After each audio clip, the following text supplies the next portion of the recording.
ప్రభు అయిన యేసుక్రీస్తు నామంలో అందరికీ వందనములు. ఇవి గనక మీలో ఉంటే మీరు ధన్యులవుతారు. అవి ఏవి అనగా, ఆత్మ విషయమై దీనులైన వారు ధన్యులు, పరలోక రాజ్యం వారిది. ఈ ఆత్మ విషయంలో రక్షణ కావాలి అని దీన మనసుతో మీరు దేవుడిని అడిగి, దేవుడు అడిగినప్పుడు మీ పాపాలను క్షమించుతాడు. అప్పుడు మీరు ధన్యులు, పరలోక రాజ్యం మీదగును. తర్వాత దుఃఖపడువారు ధన్యులు, వారు ఓదార్చబడవరు. దుఃఖపడువారు అనగా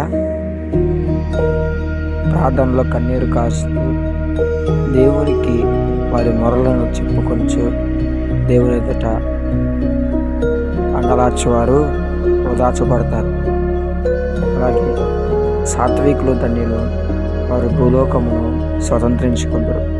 సాత్వికులు అనగా దేవునికి ఒక ఇష్టడు ఉన్నారు. ఎవరంటే మోషే. తను ఒక మాట అన్నాడు, దేవుడే ఒక సాక్షిగా నిలబడ్డాడు తన పక్షమున. ఏమిటంటే, మోషే నా ఇంటి అంతట్లో గొప్ప సాత్వికుడు అన్నాడు. సాత్వికుడు అనగా మంచి ప్రవర్తన కలిగిన వాడు. మంచి ప్రవర్తన కలిగి ఉంటే దేవుని యందు భయభక్తులు కలిగి ఉంటారు. ఉన్న ఎడల పరలోక రాజ్యం ఇది. అలాగే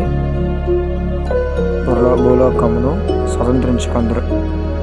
అలాగే నీతి కొరకు ఆకలి దప్పులు గలవారు ధన్యులు, వారు తృప్తిపరచబడతారు. నీతి కొరకు ఎక్కడైనా సరే పాపం చేయాలన్న సిచ్యువేషన్ వచ్చినా, అబద్ధం చెప్పాలనే సిచ్యువేషన్ వచ్చినా, దొంగలించాలి అనే సిచ్యువేషన్ వచ్చినా కానీ వాటిని తిరస్కరించి నీతి కొరకు ప్రయాసపడు ప్రతి వాడు తృప్తి నొందును. దేవుడిచ్చు ప్రతిఫలము అద్భుతంగా అధికంగా ఉండును. అలాగే కనికరము గలవారు ధన్యులు, వారు కనికరం పొందుదురు. కనికరం గలవారు ఎవరి మీదైనా కనికరం చూపటం, ఎవరి మీదైనా సరే, శత్రువులైనా బీదలైనా పేదలైనా ఎవరి మీదైనా సరే కనికరం చెప్పేవారు ధన్యులు. అలాగే హృదయశుద్ధి గలవారు, వారు దేవుని చూచెదరు. హృదయశుద్ధి మీలో ఉన్నదా? మీ యొక్క హృదయం పాపంతో నిండి ఉంది, కానీ దేవుని యొద్దకు వస్తే మీ యొక్క పాపములను కడిగివేసి మీ హృదయాన్ని శుద్ధి చేస్తాడు, పరిశుద్ధపరుస్తాడు. కాబట్టి మీరు దేవుని యొద్దకు వచ్చి మీ యొక్క పాపములను ఒప్పుకొని మీ హృదయమును శుద్ధి చేసుకొని దేవుని చూచుటకు త్వరపడి. అలాగే సమాధానపరచువారు ధన్యులు, వారు దేవుని కుమారులు అంచబడతారు. సమాధానపరచబడరు అంటే మనము ఏదన్నా కోపం లేదంటే ఎదుటి వాళ్ళతో కలహం ఉన్నా సరే సమాధాన పడాలి, తగ్గి ఉండాలి.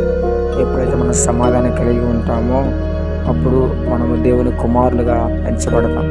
మనకి ఎటువంటి బాధలు వచ్చినా, ఎటువంటి కోపతాపాలు ఉన్నా కానీ, అన్నతమ్ములతో కానీ, లేదంటే స్నేహితులతో కానీ, తల్లిదండ్రులతో కానీ కోపాలు ఉన్నా కానీ సమాధాన పడాలి. వాళ్ళతో సమాధాన పడినప్పుడు మనము దేవుని కుమారులని పిలువబడతాం.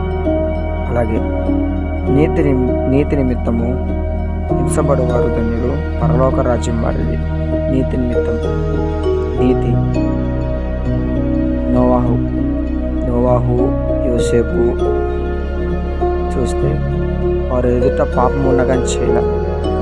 నోవాహు నీతిమంతులుగా తీర్చబడ్డాడు. ఆ కాలంలో ఎంతోమంది పాపాలు చేస్తూ అందరూ ఉన్నారు, కానీ తను ఒక్కడే నీతిమంతులుగా తీర్చబడ్డాడు.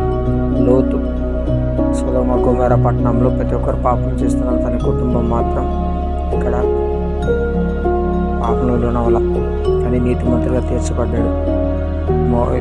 యోసేపు తన ముందు పాపం ఉండగానే చేయకుండా తన నుంచి పారిపోయాడు, కాబట్టి తన నీతిమంతుడు పెంచబడ్డాడు. మనలో ఇవి కనుక ఉంటే మనం ధన్యులం.